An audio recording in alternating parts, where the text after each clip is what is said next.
Following breast cancer surgery, mastectomy, breast reconstruction, node dissection, there is going to be more than likely tightness in the chest area, round shoulders, forward head, and oftentimes scapular instability, especially if you've undergone a lat flap surgery. So the latissimus muscle has been tunneled around and is now in your breast area. So if you do any kind of lat pull down or even a row that engages your lat muscles, you're going to feel your chest contract and relax. The muscles will grow, they'll hypertrophy, or they'll atrophy just as they would in your back. So we want to focus on the smaller muscles, the scapular stabilizers, to help strengthen posteriorly.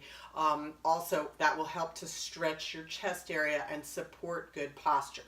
Now, if you're at risk for lymphedema, you cannot, should not, wrap a band around your arms, as that can put too much pressure and compression on the area and increase your risk of lymphedema. So you're going to notice I'm going to hold this between my thumb and forefinger, causing the least amount of tension as possible.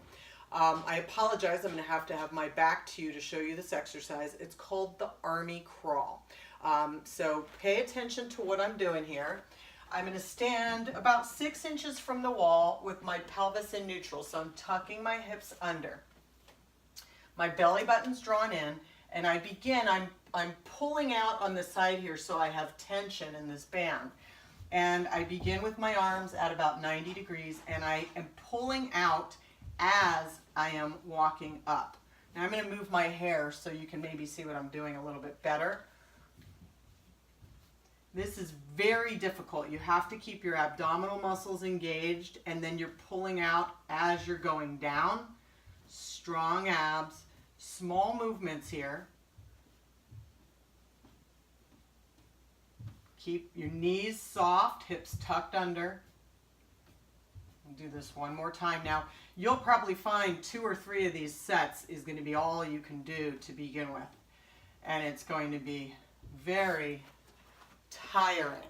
So start with the lightest band possible. Now this is red, which is usually a medium resistance, but this particular brand is light. So you want to start with the lightest band. Do, one set, maybe 3 times up, 3 times down. See how you feel afterward, because you don't know how your body's going to respond as you're beginning exercise following surgery and treatment. Always make sure you have medical clearance, and if you're at risk for lymphedema, begin and/or end with the lymphatic drainage exercises that you can find in one of the other videos.